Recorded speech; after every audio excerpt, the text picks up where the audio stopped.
Hello दोस्तों, आप सभी का स्वागत है एनिमे की इस दुनिया में। तो इस एपिसोड की शुरुआत में दोनों टीम पूरी तरह से रेडी हो गई थी बैटल के लिए, जिसके बाद हम देखते हैं कि रेफरी भी इनके मैच को स्टार्ट कर देता है। इसके बाद हम देखते हैं कि हाओ टियान और उसके साथी एक ट्रायंगल बनाकर खड़े हो जाते हैं ताकि वो युहाओ और उसकी टीम को आसानी से हरा सके। मगर वहीं हम देखते हैं कि युहाओ को इसके बारे में कोई चिंता नहीं होती, क्योंकि वो इसके बारे में पहले से ही समझ चुका था और कहता है कि उसने तो लॉन्ग हाओ टियान को सबसे आगे कर दिया और इसलिए ऐसा लगता है कि अटैक की पूरी जिम्मेदारी लॉन्ग हाओ टियान के ऊपर है, जबकि टीम की असली ब्रेन वेनियार है। फिर हम देखते हैं कि युहाओ कोई देरी नहीं करता और अपने सोल गाइड का इस्तेमाल करने के लिए रेडी हो जाता है, जिसे देखकर सभी लोग हैरान हो जाते हैं क्योंकि यह जगह पूरी तरह से धुएं से ढकी होती है। इसके बाद हम देखते हैं कि जिंग होक चेन इस चीज से हैरान हो जाता है और कहता है कि यह तो असल में टेरेंट डिटेक्शन सोल गाइड है। वहीं हाओ टियान भी इस बारे में परेशान हो जाता है क्योंकि उसे इसका कोई समझ नहीं आता और फिर वो जिंग होक चेन से पूछता है कि यह इसके पास कैसे आया। तब जिंग होक चेन उसे कहता है कि आपको इसके बारे में चिंता करने की जरूरत नहीं है, क्योंकि मैं इसके बारे में पता लगाने के लिए तुरंत इन्वेस्टिगेशन करूंगा। इसके बाद वो कहता है कि शायद ये चीज टीम जावियान से रिलेटेड हो सकती है, जो यहाँ पर हार चुकी थी।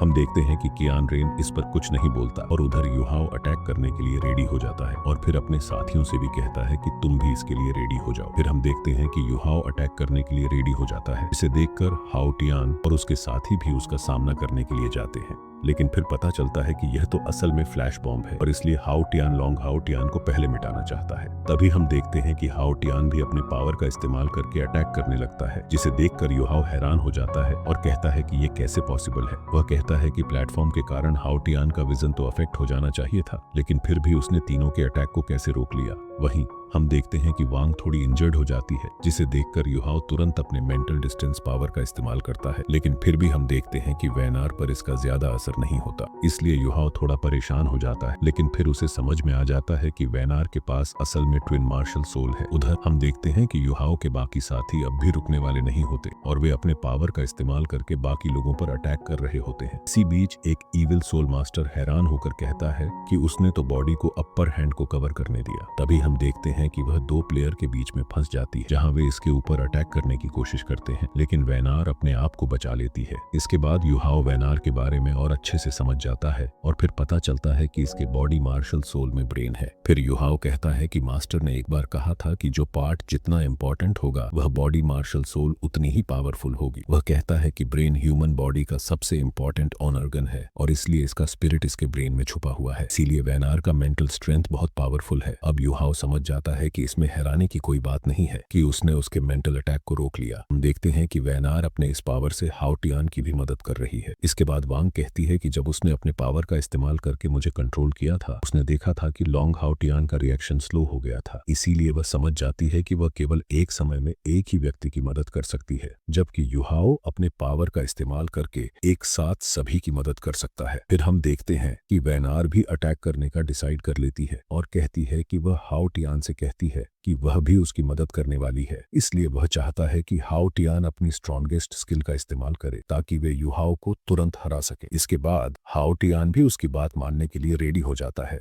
लेकिन उसे महसूस होता है कि उसके पास ज्यादा सोल पावर नहीं बची, इसलिए वह अपने साथियों से कहता है कि तब तक वे फाइट करें ताकि उसे अपने सोल पावर को रिकवर करने का समय मिल सके। हम देखते हैं कि उसके साथी भी उसकी बात मानने के लिए रेडी हो जाते हैं और अब वे अटैक करने के लिए जाते हैं, लेकिन युहाओ और उसके साथी अभी भी इस बारे में चिंतित नहीं होते। वे भी अपने पावर का इस्तेमाल करने के लिए रेडी हो जाते हैं ताकि वे इसके जरिए फाइट कर सके। तभी हम देखते हैं कि सी हाओ भी अपने पावर का इस्तेमाल करके अटैक करने के लिए रेडी हो जाती है और कहती है कि अब तुम मेरे पावर को देखने के लिए रेडी हो जाओ। वहीं सेंसे भी इनको इतना आसानी से छोड़ने वाला नहीं होता और अकेले ही दो प्लेयर के साथ फाइट कर रहा होता है। इसके अलावा हम देखते हैं कि वांग भी पीछे हटने वाली नहीं होती और अपने पावर का इस्तेमाल करके लगातार अटैक कर रही होती है। तभी इस वक्त सी हाओ कुछ प्लेयर के बीच में बुरी तरह से फंस जाती है, लेकिन वह हार मानने वाली नहीं होती और फिर अपने पावर का इस्तेमाल करके अटैक करने के लिए रेडी हो जाती है।